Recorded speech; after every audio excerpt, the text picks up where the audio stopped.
kau akan menemukan dirimu sendiri terhubung denganku. Dan kemudian, sepertiku juga, kau akan menemukan dirimu dalam bentuk yang maha kuasa. Tetapi untuk bisa mencapai posisi itu, sangat penting agar kau mendedikasikan dirimu sepenuhnya padaku.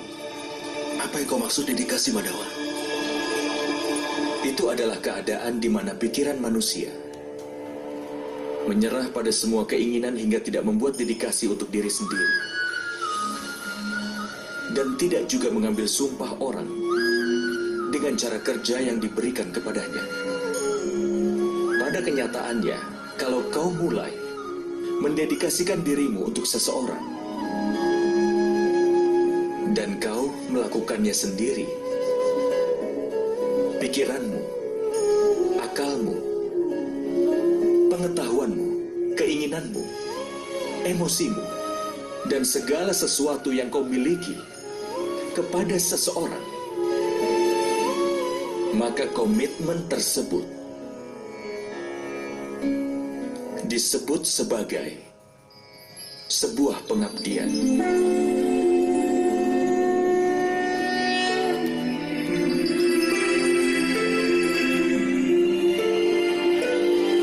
Seorang istri berkomitmen untuk suaminya.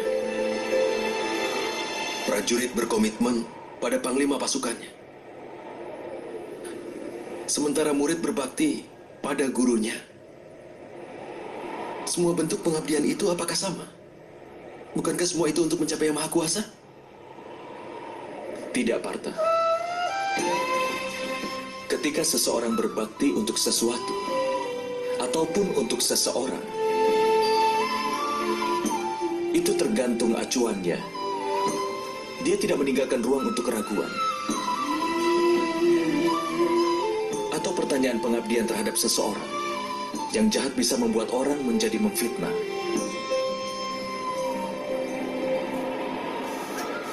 Raja Anggakarna, meskipun tahu apa yang benar, tapi dia berkata salah kepada Pancali di permainan dadu. Wanita yang menjalin hubungan dengan 5 pria tidak lebih baik dari seorang. Dan alasan untuk itu adalah pengabdian Raja Angga terhadap saudara Duryudana. Hukumannya adalah dengan mendapatkan perang ini. Apakah begitu menurutmu? Itu semua adalah karena kesetiaannya kepada orang yang jahat. Karena itulah perlu untuk mendedikasikan diri pada apa yang benar, yang membuat manusia menjadi benar. Hanya penjahat yang dibelenggu dengan rantai yang terbuat dari besi. Lampu candi diikat oleh rantai yang terbuat dari kuningan. Kemudian juga ada rantai emas yang melingkar di leher kita sebagai sebuah hiasan. Kesetiaan terhadap suami, terhadap guru dan teman, itu hanya beberapa bentuk kesetiaan, Partha. Tapi yang disebut kesetiaan sejati adalah kesetiaanmu terhadap yang kuasa.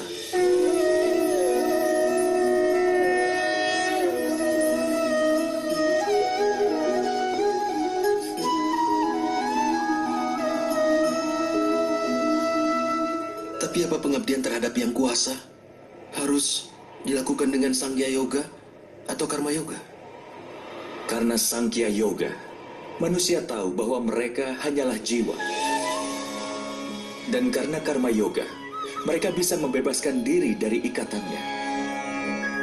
Dan karena pengabdian hingga manusia mengetahui wujud yang nyata dari Yang Maha Kuasa. Dan manusia juga bisa mengetahui tentang arti keadilan dari Yang Maha Kuasa. Manusia berada dalam lingkaran hidup dan mati. Hingga demi mencapai kebahagiaan di dunia dan pengetahuan, manusia pun mengabdikan dirinya untuk Yang Maha Kuasa, yang menjadi tujuan utama dari semua jiwa. Maksudnya, tubuh manusia ini tidak ada nilainya, Madama? Itu pasti bernilai, Partha. Tubuh manusia menjadi media bagi manusia untuk bertemu dengan Yang Maha Kuasa. Antara kematian dan juga reinkarnasi, di mana pengetahuan akan jiwa tetap aktif. Dengan segala pengalaman, pengetahuan, dan belajar dari kehidupan yang sebelumnya, jiwa pun menjadi bagian dari tubuh yang baru. Dan ini hanya terjadi ketika dia menjadi bagian dari tubuh manusia itu sendiri.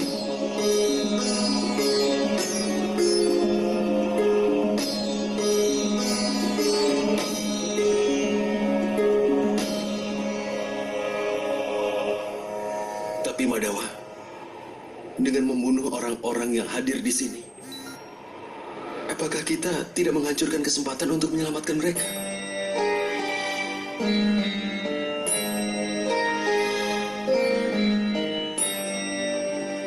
Musuh-musuhmu telah melewati batas-batas kebenaran, Partha. Kejahatan telah menjadi sifat kedua mereka. Keselamatan bagi mereka tidaklah mungkin.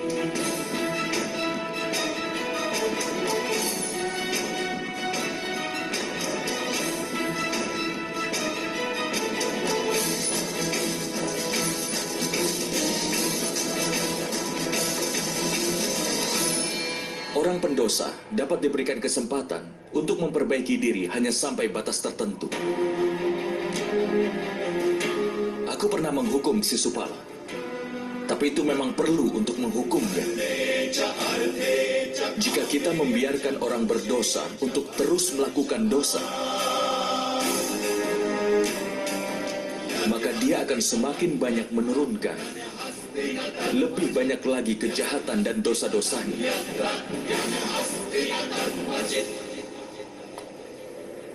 Tugas orang baik adalah menghentikannya melakukan kesalahan lagi.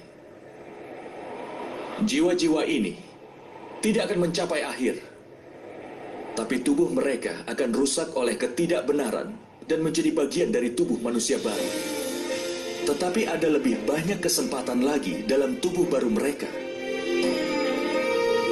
Jika kau melakukan perang ini dengan pola pikir bahwa itu memang pantas,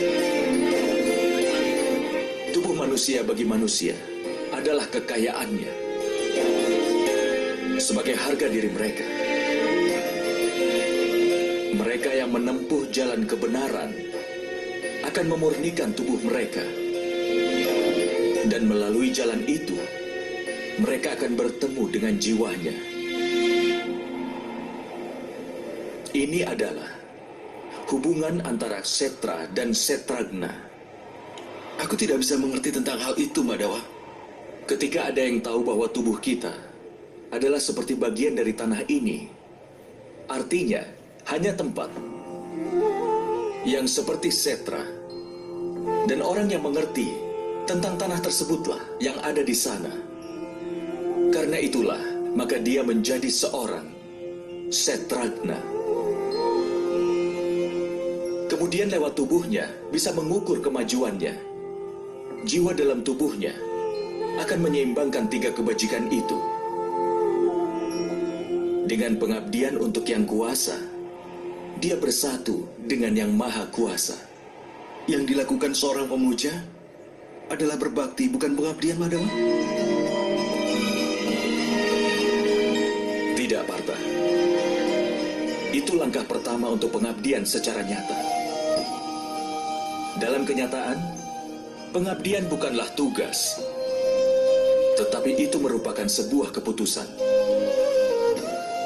Sangat penting bagi manusia untuk memurnikan jiwanya melalui doa, penebusan dosa, kemurtadan, ritual yoga, dan juga pembelajaran diri, namun tetap berbakti pada Yang Maha Kuasa. Karena setiap manusia harus mencurahkan semua perhatian dan mengarahkan setiap nafasnya untuk Yang Maha Kuasa.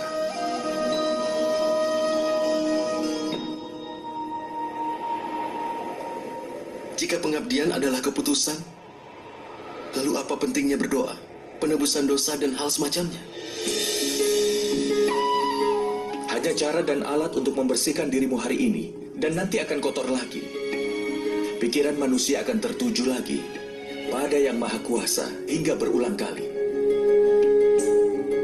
Karena itulah perlu untuk berdoa, penebusan dosa, pembelajaran diri, dan yang lainnya, supaya kau selalu ingat setiap waktu bahwa hidupmu adalah pengabdian untuk Yang Maha Kuasa. Tidak penting bagian sungai mana yang kau selami. Yang penting adalah bahwa kau bisa menyelam. Hanya ada satu dedikasi dari Bhakti Yoga, bahwa dengan menyerahkan kehidupannya ke Yang Maha Kuasa, manusia harus meneruskan pengabdiannya untuk Yang Maha Kuasa agar dia bisa menjaga kebaikan dalam hidupnya. Lalu apakah kebajikan dan kebaikan itu, Madawa? Tanpa alasan, demi kepentingan diri melakukan kekerasan adalah dosa. Sesungguhnya, anti kekerasan adalah dharma yang utama. Selain itu, kejujuran, tidak emosi, pengorbanan, ketenangan jiwa, tidak menjelekkan orang lain, perasaan welas asih, tidak tertarik kepada sukacita, tidak melakukan sesuatu tanpa alasan, tenang, sabar, pemaaf, dan kesucian tubuh, serta tidak melawan kebenaran dan juga tidak angkuh. Sifat-sifat mulia ini disebut sebagai sifat sattvic, atau sebuah sifat yang mulia. Dengan ini manusia bisa melakukan kebaktian, artinya bisa berbakti kepadaku, sambil menjalankan kewajiban dalam hidupnya, sambil menegakkan kebenaran, dan hidup tanpa mengharapkan pahala dari perbuatannya. Akan aku berikan ketenangan, dan setelah kematian ku beri tempat untuk bersemayam dalam diriku.